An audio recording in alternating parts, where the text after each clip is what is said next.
for Allah, nothing but Allah. Ba is the beginning of Bismillah. Ta is for taqwa, bewaring of Allah. And Tha is for thawab, a reward.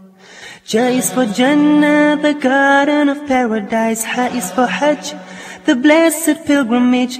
Kha is for Khatam, the seal of the prophethood given to the Prophet Muhammad sallallahu alayhi wa sallam. Assalamu alaikum wa rahmatullahi wa barakatuh. Welcome to our program, Learn Arabic.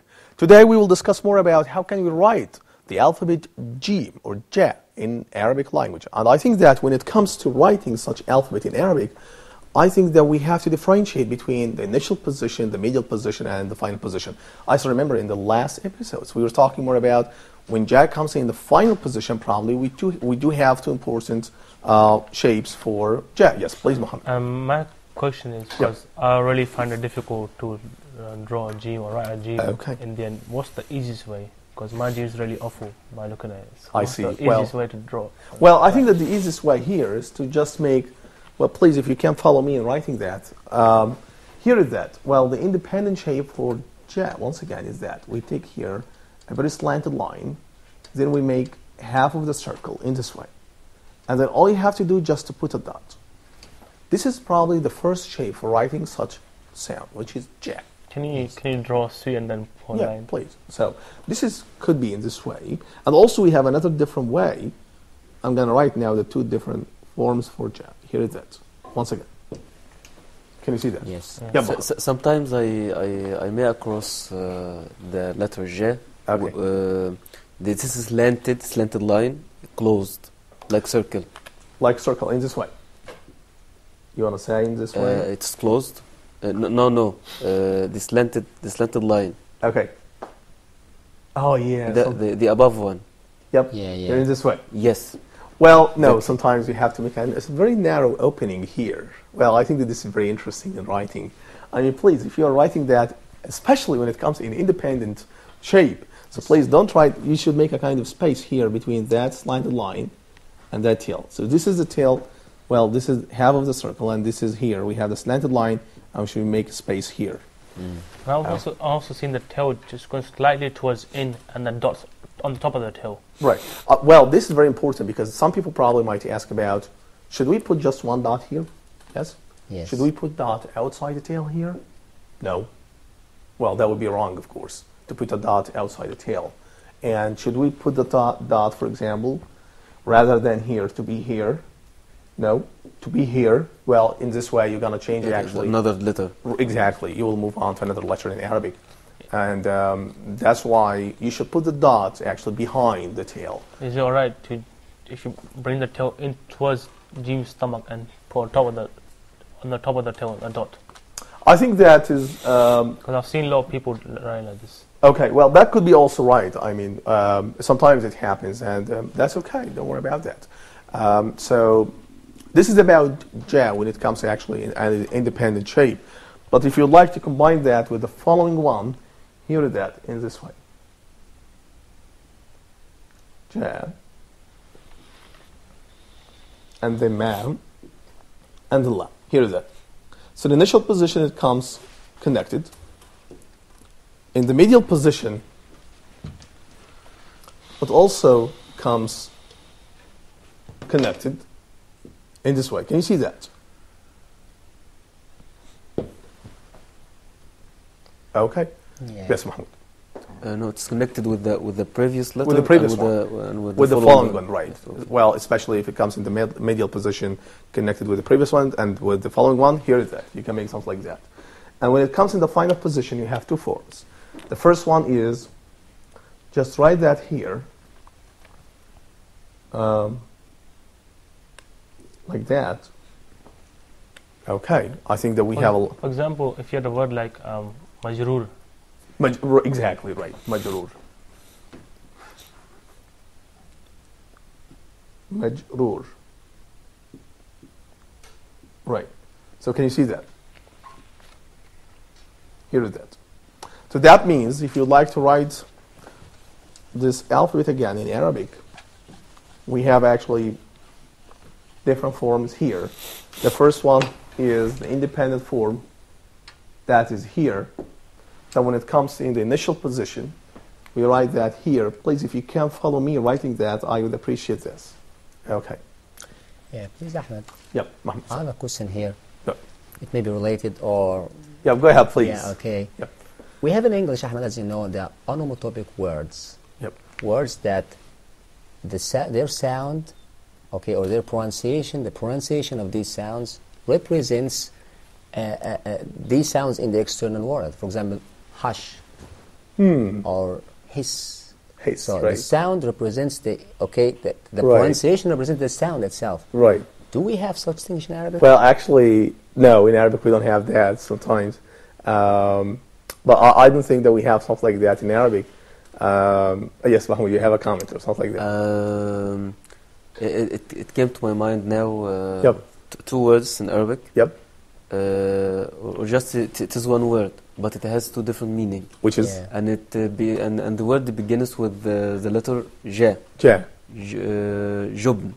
Jubn. Oh, yeah. Yes. Well, actually, here, Mahmoud, you are opening very important question about the meanings and the different meanings, different levels of meaning in Arabic. Yeah, that's right. Jubn and... It means cowardice. Cowardice, and right. it means also cowardice. Cheese. And cheese, right. Cheese. Jubn and Jubn, right. And I think this is very important because here's the question that I probably might ask, which is, can we find, as we have in English, you can find in English, for example, one word that probably holds a lot of meanings. Yes.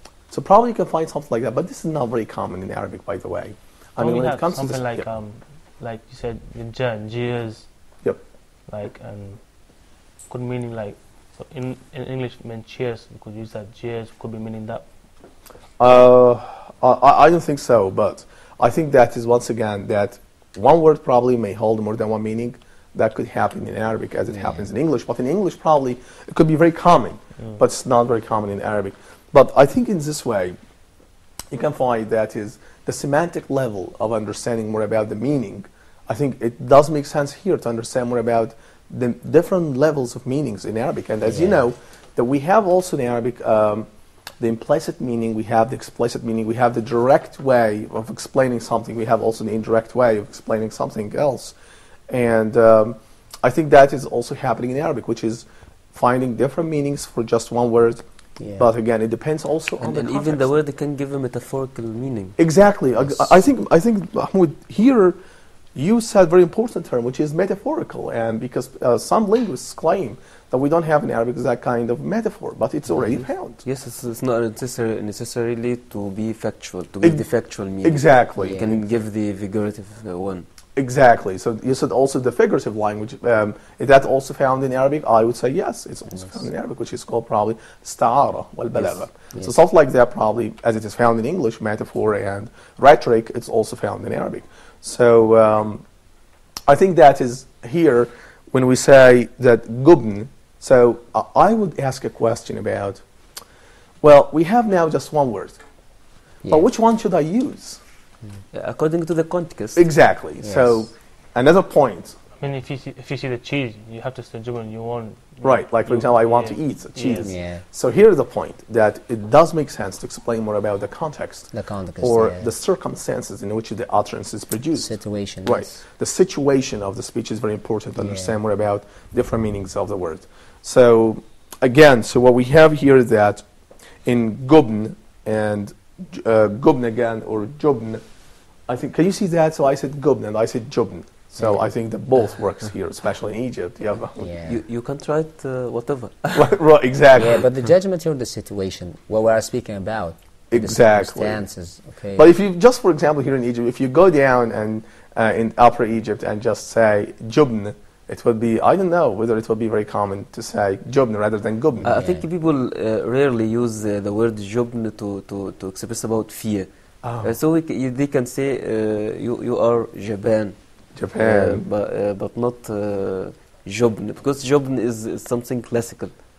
Well, I think that the Sam is from Upper Egypt. He can tell us more about that. Even about I said about even about the word jubn, which means cheese.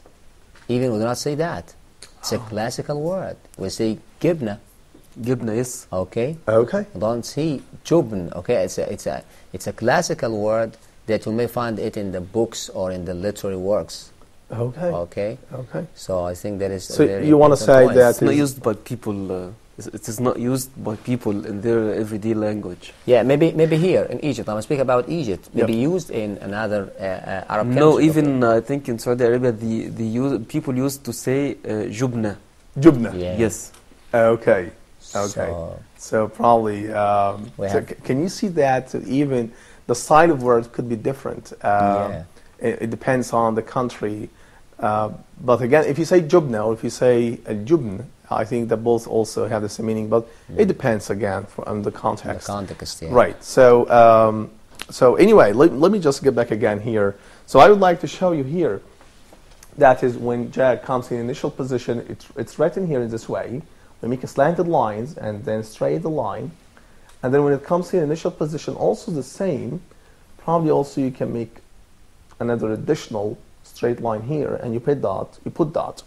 And then in the final position, actually, when we make that in this way. I put just one dot. Yes. Okay. So this is about jam.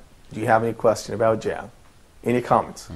No. Okay. So Yes, as we hopefully we pronounce it correctly for me. well, I think that would be again, as we discussed before. That is, it's ja, Yeah. it's ja, Ja. it's Yes. ga, and it depends on Ja. Ja. ja, right? Ja. So as I said before, So it's pronounced ja. ja. Ja. Yes. Ja. I think that this is probably the optimal, the best way here is to say ja. But if you say, as I said before, if you say ga, I think probably it works. Yeah, it works, yeah. Right. It works in Egypt very well. Well, in Egypt, yes, most Egyptians actually say ga rather than saying ja. If you want to uncover your personality when you come up go abroad, just say ga. Ga, right. Everyone will know this. You are from Egypt. Exactly. I think that we can discuss more about different dialects for ja, but after taking a break. Ladies and gentlemen, we're going to have a break. We will be right back.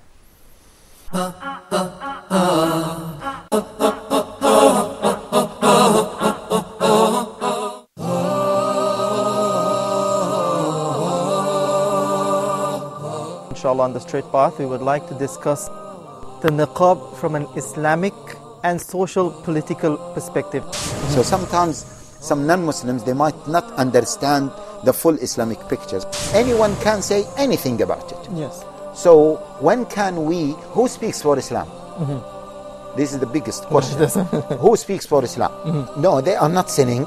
They are not sinning, but we are talking about now the general ruling. They are not sinning, but they are going against what has been established. It is his own ijtihad at a specific time. People would see it as Threat. a threat. Exactly.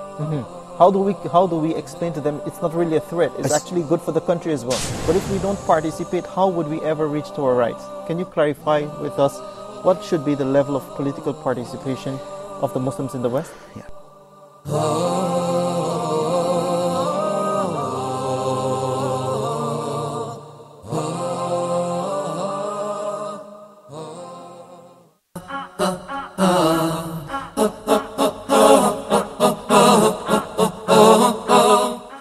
Assalamu alaikum wa rahmatullahi wa barakatuh. Welcome to the second part of Learn Arabic. I think that in the first part we were discussing more about how can we produce and write the alphabet ja. Now I would like actually to move on to the following letter in Arabic, which is ha. And by the way, ha is one of the most difficult letters that can be found in Arabic. I still remember, because my name is Ahmed, so the second letter of my name is ha. Yeah. So when I was in the US, a lot of people actually was very confused about the pronunciation of my name. They were saying Ahmad. Can you see that? So they are making a mixture between ha and ha. Yes, Mahmoud, please, you have a comment. I have a beloved friend of mine who's Englishman. Okay. And he told me we have the letter ha in English. This was the first time for me to know about it. Though I studied English. Oh, this is also my first time to hear something like that. Yes, I told him, please give me an example. He said to me, happy. I say happy. Happy. Actually, I found it strange. Very, very strange. Right. It's actually very weird to have something like that. Yeah, Yes, I think this letter is very different, and it is difficult for non-speaking Arabic. Right. Because we don't have such alphabet in English or any other foreign language. Right. Okay. Right. Even Ahmed, they are going to mix between ha and ha. For example, when I say to you can tell me what is the name of Muhammad. It says Muhammad. Muhammad, right. Which is very different from the exactly. I think correct word. Even in kids, Ahmed, we also our little kids. Okay, when we learn them how to pronounce this alphabet, they mix between ha and a. And for example, when you say to him, say Ainab, he says Hanab. A little kid or children, okay? Or Sa'a, this is a watch, Sa'a, he says Saha. So there is also a mix between Arab speakers, okay? Exactly. I mean here kids or children, okay? Yeah. So I think that it's very difficult letter and alphabet to learn. Right. Yep. I will slightly disagree with my friend there, but he said the ha is the only in Arabic. It's also found, I think, in Urdu as well, which but the pronunciation is slightly different with ha, and but myself being learning Arabic new, it's kind of difficult to pronounce ha because sometimes you pronounce it either you go to ha or it remains like Urdu ha, but it don't come out like proper ha. So I would really appreciate it. Right explanation, right word. And here's the question that probably Yes, I have a question here. Is it difficult for a person whose native language is English to pronounce ha? Actually, all people are created in the same way. Right. So is it difficult for a person who has English as his official language to pronounce ha? I think Mahmoud, I agree with you that all the people are created in the same way, right? Yes. I mean, they can pronounce it, but again, it's based on that kind of practical training when they were children. Yes. I mean, when I was a child, I was pronouncing the letter ha. Okay, I know that it was difficult for me just when I was, for example, 3 years old, 5 years old. But after that, I became very proficient in pronouncing that. And I think that is also, on the other hand, I can tell you that I found a lot of foreigners who probably can pronounce this letter correctly. Mm-hmm. So again, it's not difficult. I mean, we don't have any additional linguistic features in our oral cavity or in our oral speech system, yes. right? I think it's same with all the languages. I mean, in order to speak English or Spanish or German or any language in the world, you must be able to, stay with the people around who speak the right way to speak. And must copy them or imitate them. Just stay with them, and their accent, the classic accent they have, just follow that accent. And in the end, after a couple of months, or maybe some people take longer, 8 or 6 months, you'll be able to pronounce the letters or the words properly. Exactly. It just takes time in the practice. Right, I think so, Sam. I think so. It's not that the Arabic people who speak Arabic are special. We all are the same. We all normal people. Right, I agree with you. By the way, people are created equal. Exactly. So we have all the same features. Yes, Khalid, you have a question. Yeah. We say that people are created equal, but if you actually grow up in an Arabic country, an Arab land, it will be very easy for you. But if someone who was he created in an English land and he comes for the first time in Arab. Yes. It will be difficult for you. I think that society and culture has. I think I would disagree with Khalid. It's the same thing for the Englishman to be in English society, and for the Arab guy to speak the English will be difficult. So it's the same for everyone. If someone born in England, he will speak better English, and someone born in Egypt will speak better Arabic. It's just the same. Maybe afterwards he can learn English and speak same as him, and he can learn Arabic and speak same Arabic as him. That's right. So we all the same. Agree with exactly. Him. So it's actually Mahmoud, you have. Yes, I'm asking this question just because some people when they go abroad, they adjust their names according to the language in the environment where they are. For example, I don't mean you. Yep. But sometimes, for example, my name is Mahmoud. Right. When I go over there. Yep. I get very happy because people call me Mahmoud. And by the passage of time, I began adapted myself to this language, and even myself I will use Mahmoud. So some people, for example, I'm going to give an example which may be out of context, but I think it is a good example. The word Islam. Some people in England say Islam. And even I have a girl which takes for the time being is taking with me a course in Ahmed East. Many time when she come to discuss a problem with the teacher about Islam, she says Islam, and many times she said I am a Muslim. Oh, by the Mahmoud. Yes, Okay. I'm telling her why.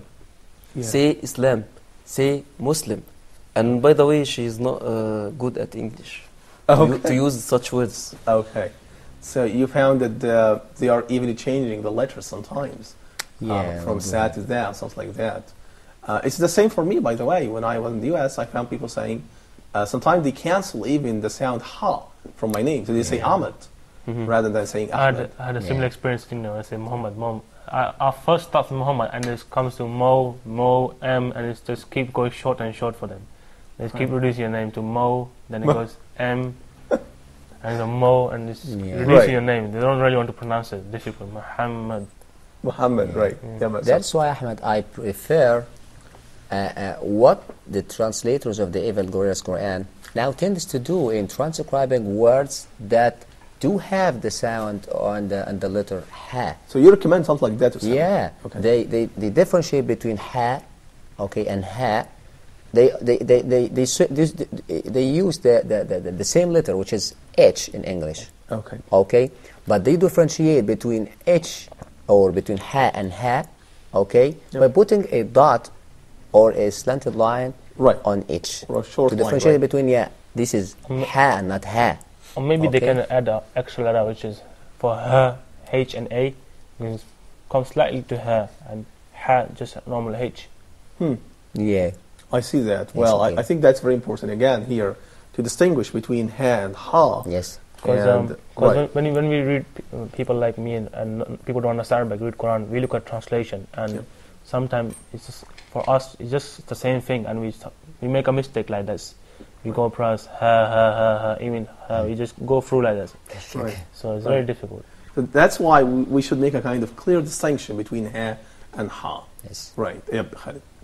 They say that when you pronounce, like you're reading the Quran and you make a mistake, you might get sin for this. But some people, like, they grew up in not an Arabic country, they grew up in an English country or other country, not speaking Arabic.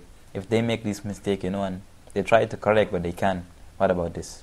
Well, I think that is the best way here, just to train and to practice a lot for producing that. I mean, in my humble opinion, they can pronounce this sound correctly, because as Mahmoud and Osama now contributed that, all of us are created in the same way. We have the same features. Probably they can find difficulty just from the very beginning, but after a while, they can pronounce it. And as Muhammad now said, Arabic speakers don't have 3 hands or extra tongue in their mouth. Exactly. Yes. Right. I think you're absolutely correct. I mean, you can produce all of them just if you practice doing that. He says practice makes you perfect. Right. Practicing makes you perfect. That's right. So I think that is also very important here, especially as Osama said, that a lot of translators today distinguish ha from ha by using any distinction, like, for example, putting dot below the H in order to distinguish it from ha. Yes, Khalid. I want to ask a question, but not concerning this. Yeah, sure, go ahead. It's like, I want to know that if you translate English into Arabic or Arabic into English, could you get the exact meaning? Well, I think that is, it depends on different levels of meanings, and I think that is in this way you can find, because probably one word in Quran does have a lot of meanings. Yeah. So, and it depends on the context. So I think that is, it's very important here to mention that even today we have a lot of translations for the meanings of Quran. Yeah. And every interpretation is different from one another, and that's why, but again, it depends on the context of the verse. Stuff like that. In my opinion, you can't get them. In some words, you do get them proper meaning. Yep. For example, Jabal is mountain and stuff like that. Easy words. But the one classics word, which is actually in Arabic, you cannot translate them. In order to understand them, you must learn Arabic. You must understand the Arabic language. I think Ahmed, this issue is totally different, and we do not have a. This issue is referred to in linguistics or in translation theories the equivalence or the issue of equivalence between English and Arabic in translation. We do not have a 100% equivalent between English and Arabic. I think, Osama, that the final word that we will say here today, because our time is running out now, is the equivalence of translation regarding the alphabets in Arabic. We will discuss more about that in the following episodes. My dear viewers, if you have any comments, any questions, any suggestions, send that to my email, brave107@yahoo.com. This is Ahmed Abdel-Tawab Sharafuddin. Assalamu alaikum wa rahmatullahi wa barakatuh.